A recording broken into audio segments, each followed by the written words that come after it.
en choisissant le nom de François, hein, ce fils de Saint Ignat de Loyola, a situé évidemment tout son pontificat dans la grande lumière du Poverello d'Assise.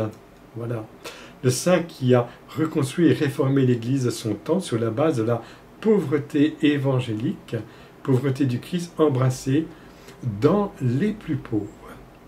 Donc, dans cette perspective, le pape argentin privilégie, on va dire, la mystique populaire comme vraie spiritualité incarnée dans la culture des simples, en la considérant aussi comme un lieu théologique. Là, je me réfère à Evangelii Gaudium, numéro 124 et 126. Donc, la même thématique a été développée dans l'exhortation apostolique Gaudete et Exultate, hein, dans la grande lumière de la communion des saints. Voilà, ça y est, nous y sommes. Qu'est-ce qui renouvelle l'Église? C'est la sainteté, c'est évident. Voilà. Grands et petits, connus et inconnus, sur la terre comme au ciel. En effet, je le cite, les saints qui sont déjà parvenus en la présence de Dieu gardent avec nous des liens d'amour et de communion. Nous sommes au numéro 4. Ils sont encore privilégiés, les saints les plus petits et cachés, les saints de la porte d'à côté, une expression sympa, numéro 7. Voilà. Et le pape insiste, je cite, « Ne pensons pas uniquement à ceux qui sont déjà béatifiés ou canonisés. L'Esprit Saint répand la sainteté partout dans le saint peuple fidèle de Dieu. » Numéro 6. Ces derniers mots, c'est une expression vraiment caractéristique du pape François, de sa profonde théologie du peuple, qui est aussi une mystique du peuple. De cet homme de grande culture, on peut dire que sa théologie est scientifique et populaire. Eh oui, oui, oui, oui. Pour moi qui suis religieux marianiste, avec le père Chamilade, qui avait cette vision d'un peuple de saints, c'est assez extraordinaire. Hein. Tout à fait. Et c'est quand même un des messages centraux du Concile Vatican II. Voilà. Voilà. Donc, notre pape connaît et aime de nombreux saints. Voilà. Hein. Saint Thomas d'Aquin, je le rappelle, est souvent cité dans ses documents. Sainte Thérèse de Lisieux, particulièrement présente dans sa vie, avec une profonde influence de sa doctrine spirituelle et un recours fréquent à son intercession. Et, comme saint Paul VI avait écrit l'exhortation apostolique Gaudete in Domino, sur la joie chrétienne dans le contexte dramatique de la crise de l'Église après le Concile, et moi j'ai bien connu ça, hein, eh bien, après le Concile, de même le pape François, dans une période de grande souffrance pour l'Église, hein, donc avec les blessures des abus, hein, c'était évoqué, et toute l'humanité, la pandémie. Alors pour nous, cette image bouleversante, place Saint-Pierre, durant le confinement. Il propose la même vraie joie dans ses principaux documents intitulés Evangelii Gaudium, Amoris Laetitia, Gaudete et Exultate, Veritatis Gaudium. Donc, c'est la joie du pasteur qui a retrouvé sa brebis égarée. Cette parole de Jésus est une clé évangélique du pontificat de François, avec sa priorité pastorale pour tous les égarés, les plus lointains, les plus blessés, les pauvres, les souffrants et tous les exclus qui sont traités comme des déchets. L'autre clé qui sera utilisée pour vous parler de François, c'est le blason pontifical qui réunit Jésus, Marie et Joseph, avec les symboles du soleil, de l'étoile et du nard. Jésus est contemplé au centre, entre Marie et Joseph, dans la communauté la plus parfaite qu'est la Sainte Famille, lumière pour les familles, les communautés et toute l'Église. Aïe, aïe, aïe, ça me plaît bien. C'est ainsi que Sainte Thérèse d'Avila avait reçu l'inspiration de dédier à Joseph le nouveau monastère fondé par elle, avec la promesse que Jésus serait présent au centre, entre Marie et Joseph, gardant les deux portes. Telle est la mystique évangélique la plus simple et la plus profonde. La joie de l'Évangile remplit le cœur et toute la vie de ceux qui rencontrent Jésus. Ceux qui se laissent sauver par lui sont libérés du péché, de la tristesse, du vide intérieur, de l'isolement. Avec Jésus-Christ, la joie naît et renaît toujours.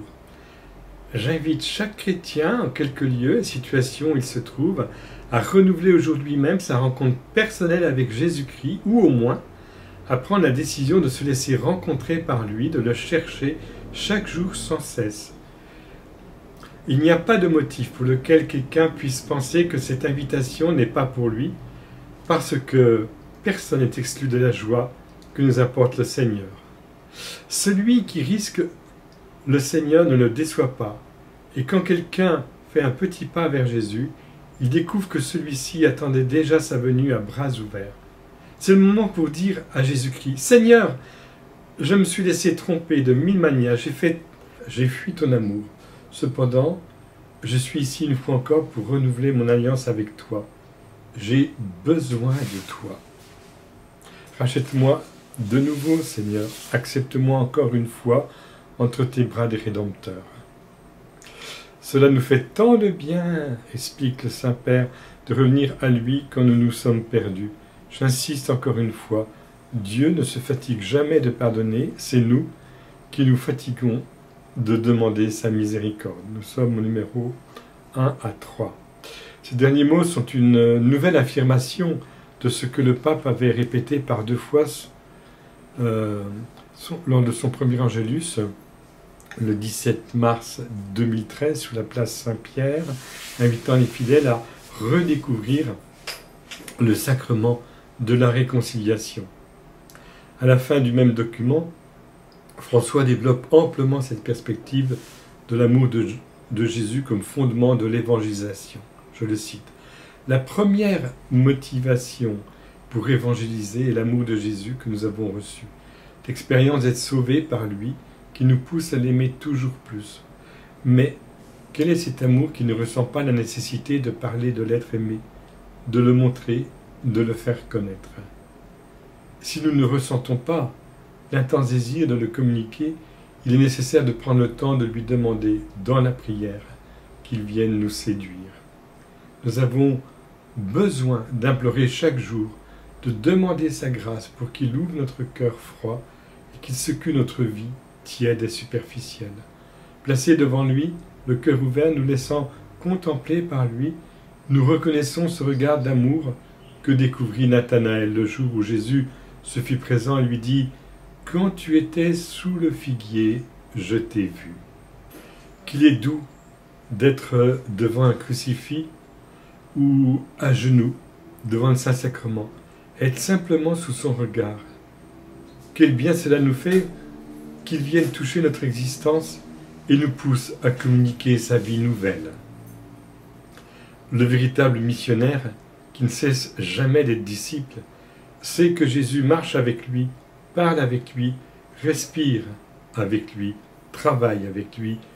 Il ressent Jésus vivant avec lui au milieu de l'activité missionnaire. Si quelqu'un ne le découvre pas présent au cœur même de la tâche missionnaire, il perd aussitôt l'enthousiasme et doute de ce qu'il transmet. Il manque de force et de passion.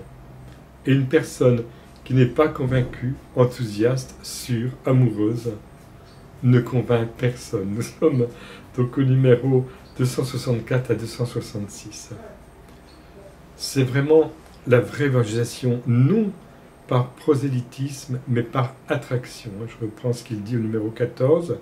C'est ainsi que Thérèse de Lisieux s'adresse à Jésus avec les paroles de l'épouse du Cantique des Cantiques « Attire-moi, nous courrons » et désire être attirée par lui personnellement pour attirer vers lui toutes les âmes. Elle a défini sa mission sur la terre comme au ciel avec ces simples mots « Aimer Jésus et le faire aimer ». C'est la même dynamique missionnaire de l'amour de Jésus. On ne peut pas l'aimer sans le faire aimer. Telle est l'unité profonde de la contemplation et de l'apostolat si bien exprimée par le pape François. La charité en est le fondement comme unique amour de Dieu et du prochain, de Jésus et de son peuple. Alors je cite toujours, « La mission est une passion pour Jésus, mais en même temps une passion pour son peuple. quand nous nous arrêtons devant Jésus crucifié, nous reconnaissons tout son amour qui nous rend dignes et nous soutient. Mais en même temps, si nous ne sommes pas aveugles, nous commençons à percevoir que ce regard de Jésus s'élargit et se dirige plein d'affection et d'ardeur vers tout son peuple. Ainsi, nous redécouvrons qu'il veut se servir de nous pour devenir toujours plus proche de son peuple aimé. Il nous prend du milieu du peuple et nous envoie à son peuple, de sorte que notre identité ne se comprend pas sans cette appartenance. Jésus même est le modèle de ce choix évangélique qui nous introduit au cœur du peuple. Quel bien cela nous fait de le voir proche de tous. Quand il parlait avec une personne, il la regardait dans les yeux avec une attention profonde, pleine d'amour. Jésus fixa sur lui son regard et l'aima. Marc 10, 21. Nous le voyons, et qu'il s'impère. Nous le voyons accessible quand il s'approche de l'aveugle au bord du chemin et quand il mange et boit avec les pécheurs, sans se préoccuper d'être traité de glouton et d'ivrogne. Nous le voyons disponible quand il laisse une prostituée lui oindre les pieds ou quand il accueille la nuit Nicodème. Le don de Jésus sur la croix n'est autre que le sommet de ce style qui a marqué toute sa vie. Séduits par ce modèle, nous voulons nous intégrer profondément dans la société, partager la vie de tous et écouter leurs inquiétudes, collaborer matériellement et spirituellement avec eux dans leurs nécessités, nous réjouir avec ceux qui sont joyeux, pleurer avec ceux qui pleurent, et nous engager pour la construction d'un monde nouveau, coude à coude, avec les autres. Toutefois, non pas comme une obligation, comme un poids qui nous épuise, mais comme un choix personnel qui nous remplit de joie et nous donne une identité. Nous sommes au numéro 268 et 269 pour ceux qui connaissent les textes du Concile. Ils retrouvent des passages, les joies, les espoirs des hommes de notre temps, pour les plus anciens. Donc François utilise le mot mystique pour caractériser l'amour du prochain. C'est toujours la même mystique de l'amour de Jésus qui élargit notre cœur, nous faisant le rencontrer dans les autres. Je le cite de nouveau. Quand nous vivons la mystique de nous approcher des autres afin de rechercher leur bien, nous dilatons notre être intérieur pour recevoir les plus beaux dons du Seigneur. Chaque fois que nous rencontrons un être humain dans l'amour, nous nous mettons dans une condition qui nous permet de découvrir quelque chose de nouveau de Dieu. Numéro 272. L'amour du prochain nous fait grandir dans l'amour de Dieu, effectivement, comme l'amour de Dieu nous fait grandir dans l'amour du prochain, car c'est le même et unique amour. Au début de l'histoire d'une âme, avec une parabole utilisant le symbole évangélique des fleurs, Thérèse de Lisieux se voit elle-même avec l'humanité tout entière dans la lumière de l'amour miséricordieux de Jésus. Chaque personne étant aimée comme si elle était unique au monde. Et c'est dans le même sens que le pape affirme, je cite, « Tout être humain fait l'objet de la tendresse infinie du Seigneur qui habite dans sa vie. Jésus-Christ a versé son précieux sang sur la croix pour cette personne. Au-delà de toute apparence, chaque être est infiniment sacré et mérite notre affection et notre dévouement. C'est pourquoi, si je réussis à aider une seule personne à vivre mieux, cela justifie déjà le don de ma vie. C'est beau d'être un peuple fidèle de Dieu. Et nous atteignons la plénitude que nous brisons les murs pour que notre cœur se remplisse de visages et de noms. Nous sommes au numéro 274. Oui, si la croix de Jésus est la plus grande expression de son amour pour nous, sa résurrection le rend continuellement présent tout au long de l'histoire humaine. C'est bon de nous rappeler, en ce temps pascal, je le cite toujours, « Le Christ ressuscité et glorieux est la source profonde de notre espérance, et son aide ne nous manquera pas dans l'accomplissement de la mission qu'il nous confie. Sa résurrection n'est pas un fait relevant du passé, elle est une force de vie qui a pénétré le monde. Là où tout semble être mort, de partout, les germes de la résurrection réapparaissent. C'est une force sans égale. Il est présent, il vient de nouveau, il combat pour refleurir. La résurrection du Christ produit partout les germes de ce monde nouveau. Et même s'il venait à être taillé, il pousse de nouveau, car la résurrection du Seigneur a déjà pénétré la trame cachée de cette histoire, car Jésus n'est pas ressuscité pour rien.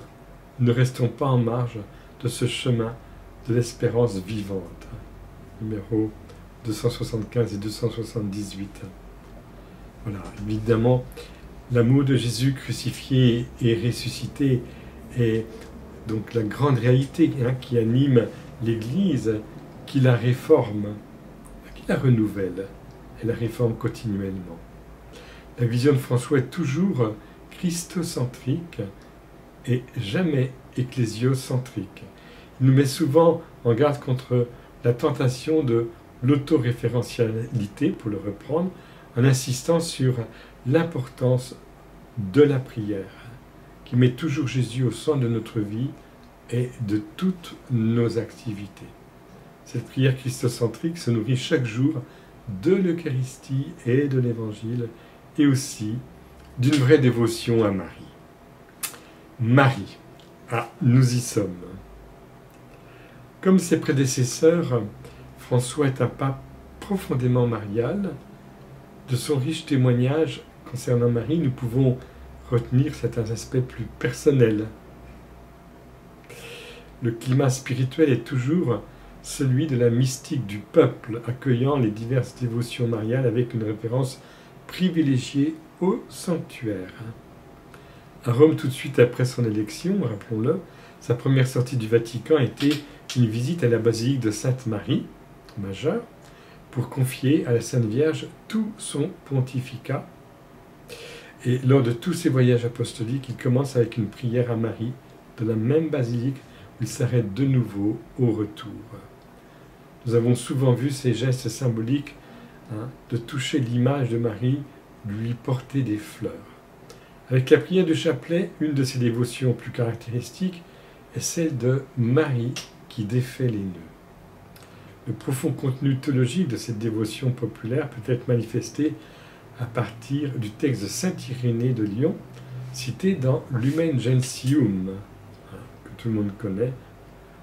Le nœud dû à la désobéissance d'Ève s'est dénoué par l'obéissance de Marie. Ce que la Vierge Ève avait noué par son incrédulité, la Vierge Marie l'a dénoué par sa foi. Le pape insiste beaucoup sur la simplicité évangélique de Marie, sur sa petitesse et sa pauvreté, comme le faisaient François d'Assise et Thérèse de Lisieux. Il mettait en lumière le privilège de la pauvreté et petitesse de Marie, souvent oublié dans une prédication triomphaliste ne parlant que de sa grandeur. Si Marie est la plus grande dans le royaume des cieux, c'est parce qu'elle a été la plus petite. Matthieu chapitre 18, verset 4. La plus proche de Jésus, son Fils, dans la gloire du ciel, elle a été la plus proche de lui dans son abaissement, de l'incarnation à la croix. Et pour le pape François, comme pour Thérèse de Lisieux, Marie est une femme toute simple, normale, proche de nous, et imitable dans la vie quotidienne, cheminant avec nous dans l'obscurité de la foi. Ainsi, dans Evangelium Gaudium, Marie est contemplée dans la pauvreté du mystère de l'incarnation. Je cite au verset 197. Les pauvres ont une place de choix dans le cœur de Dieu, au point que lui-même s'est fait pauvre. Je reprends 2 Corinthiens 8, 9. Tout le chemin de notre rédemption est marqué par les pauvres. Ce salut est venu jusqu'à nous à travers le oui d'une humble jeune fille d'un petit village perdu dans la périphérie d'un grand empire. Le Sauveur est né dans une mangeoire parmi les animaux, comme cela arrivait pour les enfants les plus pauvres. Et dans la pauvreté absolue de la croix, Marie nous a donné par son Fils comme notre mère. Je le cite de nouveau, numéro 285. Sur la croix, quand le Christ souffrait dans sa chair la dramatique rencontre entre le péché du monde et la miséricorde divine, il a pu voir à ses pieds la présence consolatrice de sa mère et de son ami. En ce moment crucial, avant de proclamer que l'œuvre que le Père lui a confiée est accomplie, Jésus dit à Marie, « Femme, voici ton fils », puis il dit à l'ami bien-aimé, « Voici ta mère ». Ces paroles de Jésus, au seuil de la mort, n'expriment pas d'abord une préoccupation compatissante pour sa mère. Elles sont plutôt une formule de révélation qui manifeste le mystère d'une mission salvifique spéciale. Jésus nous a laissé sa mère comme notre mère. C'est seulement après avoir fait cela que Jésus a pu sentir que tout était achevé. Jean 19, 28. Au pied de la croix, en cette grandeur de la nouvelle création, le Christ nous conduit à Marie. Il nous conduit à elle, car il ne veut pas que nous marchions sans une mère. Et le peuple lit en cette image maternelle tous les mystères de l'Évangile. Il ne plaît pas au Seigneur que l'icône féminine manque à son Église. Elle, qui l'a engendrée avec beaucoup de foi, accompagne aussi le reste de ses enfants, ceux qui gardent les commandements de Dieu et possèdent le témoignage de Jésus. Il reprend l'Apocalypse au chapitre 12, verset 17. Donc nous sommes au numéro 285 de la joie de l'Évangile.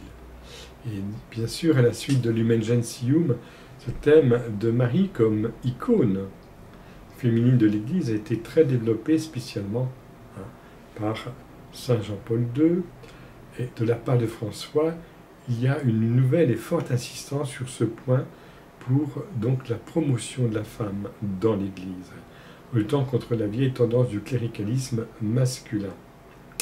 De façon très significative, François se réfère encore au peuple qui lit en cette image maternelle tous les mystères de Jésus.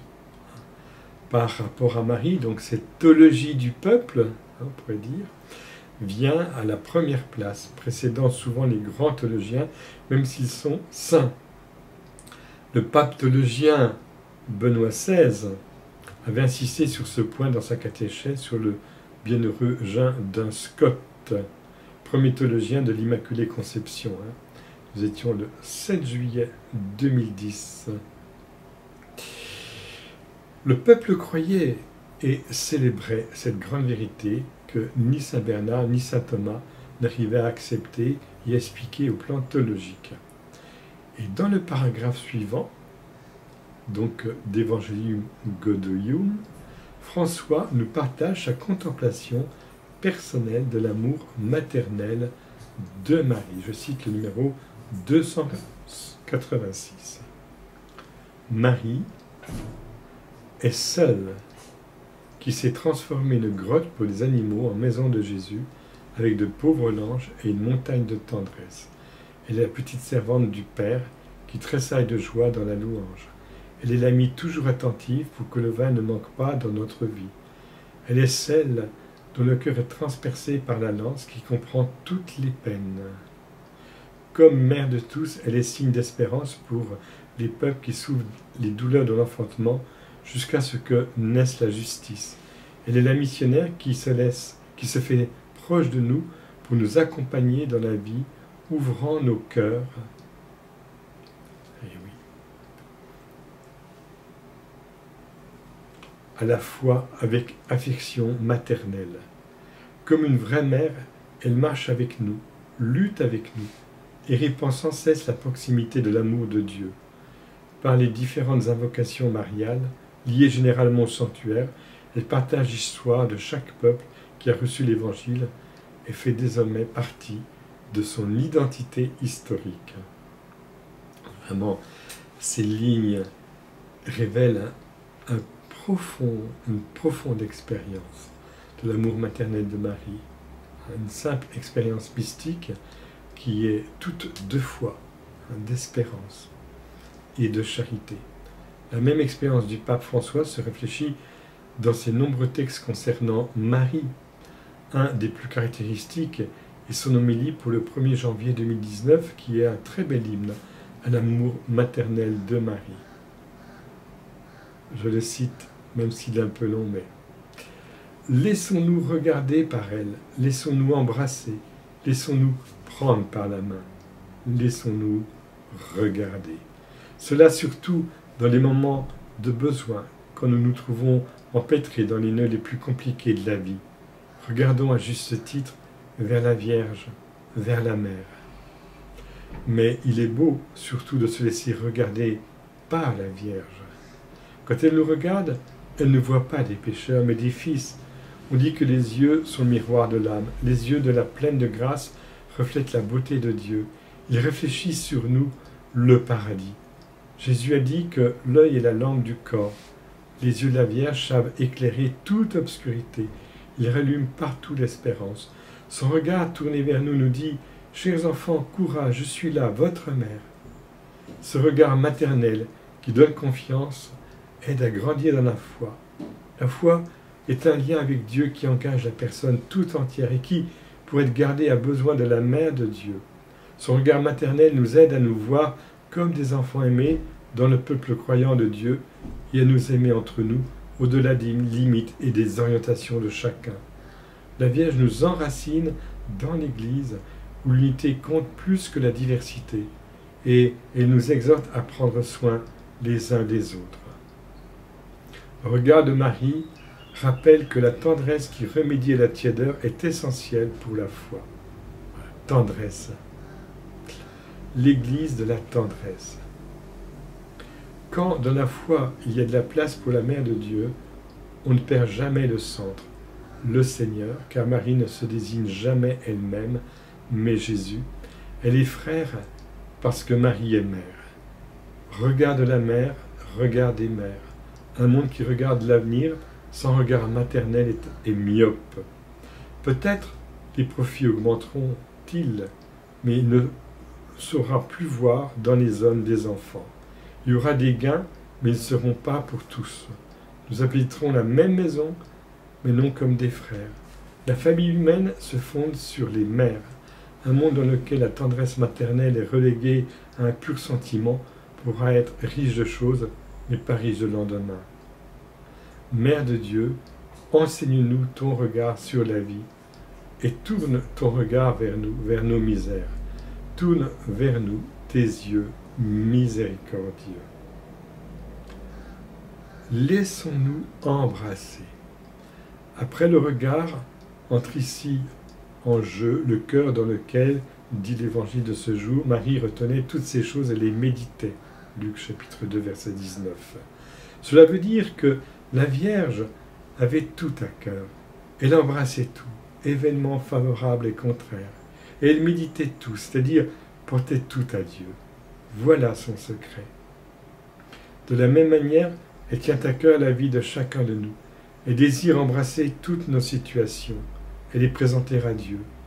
Dans la vie dispersée d'aujourd'hui, où nous risquons de perdre le fil, l'étreinte de la mère est essentielle. Il y a partout tant d'éparpillement et de solitude. Le monde est entièrement connecté, mais il semble être de plus en plus désuni. Nous avons besoin de nous confier à la mère. Dans l'Écriture, elle embrasse beaucoup de situations concrètes et elle est présente là où il y en a besoin. Elle est présente là où il y en a besoin. Elle se rend chez sa cousine Élisabeth. Elle porte secours aux époux de Cana. Elle encourage les disciples au cénacle. Marie est un remède à la solitude et à la désagrégation. Elle est la mère de la consolation qui console. Elle est avec celui qui est seul. Elle sait que pour consoler, les paroles ne suffisent pas. Il faut la présence. Là, elle est présente comme mère. Permettons-lui d'embrasser notre vie. Et puis, sur le chemin de la vie, laissons-nous prendre par la main. Les mères prennent par la main les enfants et les introduisent avec amour dans la vie. Mais combien d'enfants aujourd'hui, allant à leur propre compte, perdent la direction, se croient forts et s'égarent, de libres ils deviennent esclaves. Combien, oublieux de l'affection maternelle, vivent fâchés avec eux-mêmes et indifférents à tout. Combien, malheureusement, réagissent à tout et à tous avec venin et méchanceté. La vie est ainsi. Se montrer méchant semble même être parfois un signe de force. Mais c'est seulement de la faiblesse. Nous avons besoin d'apprendre des mères que l'héroïsme réside dans le fait de se donner, la force dans le fait d'avoir de la pitié, la sagesse dans la douceur. Dieu ne s'est pas passé de sa mère. À plus forte raison en avons-nous besoin. Jésus lui-même nous l'a donné, non pas à n'importe quel moment, mais de la croix. Il dit aux disciples, à tout disciple, voici ta mère. La Vierge n'est pas optionnelle, elle doit être accueillie dans la vie. Elle est la reine de la paix qui vainc le mal et conduit sur les voies du bien, qui rétablit l'unité entre ses enfants, qui éduque à la compassion. Alors maintenant, on va passer à Joseph, inséparable donc de Jésus et de Marie. Saint Joseph occupe une place essentielle dans la vie intérieure, dans le ministère du pape François. Il avait choisi la fête de Saint Joseph le 19 mars 2013 pour l'inauguration solennelle de son ministère pétrinien. Il a eu maintenant l'inspiration de dédier toute une année à Saint Joseph, ouverte le 8 décembre 2020, 150e anniversaire de sa déclaration comme patron de l'Église catholique par le bienheureux Pie IX. Le même jour, en la solennité de l'Immaculée Conception, il a signalé sa lettre apostolique Patris Cordée sur Saint Joseph. C'est un zèle splendide, profondément théologique et mystique, un fruit de l'expérience personnelle et de la réflexion de François qui ouvre pour toute l'Église une grande perspective de foi, d'espérance et de charité dans une période de souffrance pour toute l'humanité, à cause de la pandémie bien sûr et de toutes les conséquences sociales et économiques. C'est aussi un bel exemple de la continuité du magistère de notre pape avec celui de ses prédécesseurs avant le Concile Vatican II, le bienheureux Pie IX, et après le Concile, Saint Paul VI, Saint Jean-Paul II et Benoît XVI. Et après les grandes encycliques sur Jésus Rédempteur Hominis, Redemptoris Hominis, Rédempteur de l'homme, et Marie Redemptoris Mater, Jean-Paul II avait publié l'exhortation apostolique sur Saint Joseph, Redemptoris Custos. Benoît XVI avait été particulièrement lié à Saint Joseph, son patron de baptême, comme il l'a rappelé dans son bref discours spontané prononcé le 19 mars 2011 à la fin de la retraite de Carême, que le père François-Marie Lettel a eu la grâce de prêcher pour lui, et la curie romaine. Et dans ce discours, il insistait sur l'unité de Saint Joseph et son immersion dans la parole de Dieu. Voilà. Alors, le 19 mars 2013, au début de son ministère pétrinien, notre pape François développait dans son homélie le thème de Saint Joseph, gardien de Jésus et de Marie, de l'Église, de l'humanité entière et de toute la création. Le grand programme du pontificat était ainsi défini. Alors, je le cite, le pape doit regarder vers le service humble, concret, riche de foi de Saint Joseph, et comme lui ouvrir les bras pour garder tout le peuple de Dieu, accueillir avec affection et tendresse l'humanité tout entière, spécialement les plus pauvres, les plus faibles, les plus petits, ceux que Matthieu décrit dans le jugement final sur la charité, celui qui a faim, soif et étranger, nu, malade, en prison. Nous sommes en Matthieu 25.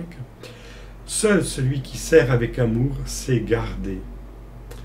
Gardez Jésus et Marie, gardez la création tout entière, gardez chaque personne, spécialement la plus pauvre, nous garder nous-mêmes. Voici un service que l'Église de Rome est appelée à accomplir, mais auquel nous sommes tous appelés pour faire resplendir l'étoile de l'espérance. Gardons avec amour ce que Dieu nous a donné.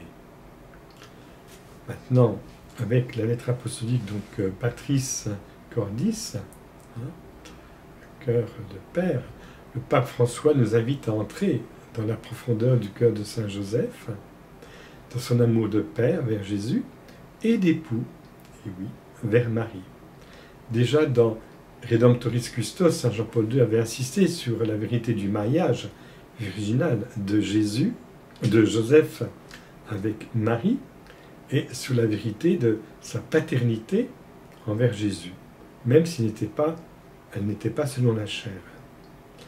Dans la virginité toujours gardée, Joseph est vraiment époux et père, époux de la mère de Dieu et père du Fils de Dieu conçu par l'action de l'Esprit Saint. En effet, selon les mots de François, la grandeur de Saint Joseph consiste dans le fait qu'il a été l'époux de Marie et le père de Jésus. Nous sommes au numéro 1. Il était l'homme le plus proche de Jésus et de Marie dans ce vrai amour qui est don total de soi pour toujours. Nous sommes dans le numéro 7. En effet, selon Thérèse de Lisieux, aimer, c'est tout donner et se donner soi-même. Saint Joseph est très chaste dans cet amour qui n'est jamais possession de l'autre, mais don désintéressé de soi. Ainsi, je le cite, Joseph a su aimer de manière extraordinairement libre. Il ne s'est jamais mis au centre. Il a su se décentrer, mettre au centre de sa vie Marie et Jésus. Nous sommes au numéro 7. À partir du donné évangélique, donc François développe une profonde réflexion personnelle qu'il élargit à chacun d'entre nous et à toute l'Église. Je voudrais vraiment conclure bientôt avec cet extrait magnifique. À la fin de chaque événement qui voit Jésus comme protagoniste, l'Évangile note qu'il se lève, prend avec lui l'enfant et sa mère et fait ce que Dieu lui a ordonné. Jésus et Marie, sa mère, sont en effet le trésor le plus précieux de notre foi. On ne peut pas séparer dans le plan du salut le Fils de la mère de celle qui avança dans son pèlerinage de foi, gardant fidèlement l'union avec son Fils jusqu'à la croix. Nous devons toujours nous demander si nous protégeons de toutes nos forces Jésus et Marie, qui sont mystérieusement confiés à notre responsabilité, à notre soin, à notre garde. Le Fils du Tout-Puissant vient dans le monde en assumant une condition de grande faiblesse. Il se fait dépendant de Joseph pour être défendu, protégé, soigné, élevé. Dieu fait confiance à cet homme, comme le fait Marie qui trouve en Joseph celui qui, non seulement veut lui sauver la vie, mais qui s'occupera toujours d'elle et de l'enfant. En ce sens, Joseph ne peut pas ne pas être le gardien de l'Église parce que l'Église est le prolongement du corps du Christ dans l'histoire et en même temps, dans la maternité de l'Église, est esquissée la maternité de Marie-Joseph. En continuant de protéger l'Église, parce que l'Église, dit le pape, est le prolongement du corps du Christ dans l'histoire, et en même temps, dans la maternité de Marie, est esquissée la maternité de Marie. Joseph, en continuant de protéger l'Église, continue de protéger l'enfant et sa mère, et nous aussi, en aimant l'Église, nous continuons d'aimer l'enfant et sa mère. Cet enfant est celui qui dira, donc c'est le pape qui reprend Saint Matthieu, de la mesure où vous l'avez fait à l'un de ces plus petits de mes frères, c'est à moi que vous l'avez fait. Ainsi, chaque nécessiteux, chaque pauvre, chaque souffrant, chaque moribond, chaque étranger, chaque prisonnier, chaque malade est l'enfant que Joseph continue de défendre. C'est pourquoi Saint Joseph est invoqué comme protecteur des miséreux, des nécessiteux, des exilés, des affligés, des pauvres, des moribonds. Et c'est pourquoi l'Église ne peut pas ne pas aimer avant tout les derniers, parce que Jésus a placé en eux une préférence. Il s'identifie à eux personnellement. Nous devons apprendre de Joseph le même soin et la même responsabilité. Aimer l'enfant et sa mère. Aimer les sacrements et la charité. Aimer l'Église et les pauvres. Chacune de ces réalités est toujours l'enfant et sa mère. Nous sommes au numéro 5 de ce très beau message du pape François sur Saint Joseph. Le cœur du Père. Ce texte, vraiment, est encore une expression splendide de la mystique du pape François, donc qui était symbolisée, je l'ai rappelé au début, par son blason pontifical. L'amour de Jésus est pleinement vécu avec Saint Joseph est le cœur de sa vie. Vraiment, c'est le cœur de la vie du Saint-Père et la source profonde de tout son engagement pastoral envers les plus pauvres. Comme Père dans la tendresse, je cite, « Jésus nous enseigne, écrit le pape François, ainsi qu'avoir foi en Dieu comprend également le fait de croire qu'il peut agir à travers nos peurs, nos fragilités, notre faiblesse. » Nous sommes au numéro 2. Donc, Père dans l'obéissance, Joseph est toujours fidèle à la volonté de Dieu, mettant immédiatement en pratique ce qui lui est révélé dans les 4 songes, selon l'évangile de saint Matthieu. C'était repris au numéro 3. Notre pape François emploie souvent ces mots, songer, rêver, et il aime particulièrement l'image de Saint Joseph endormi.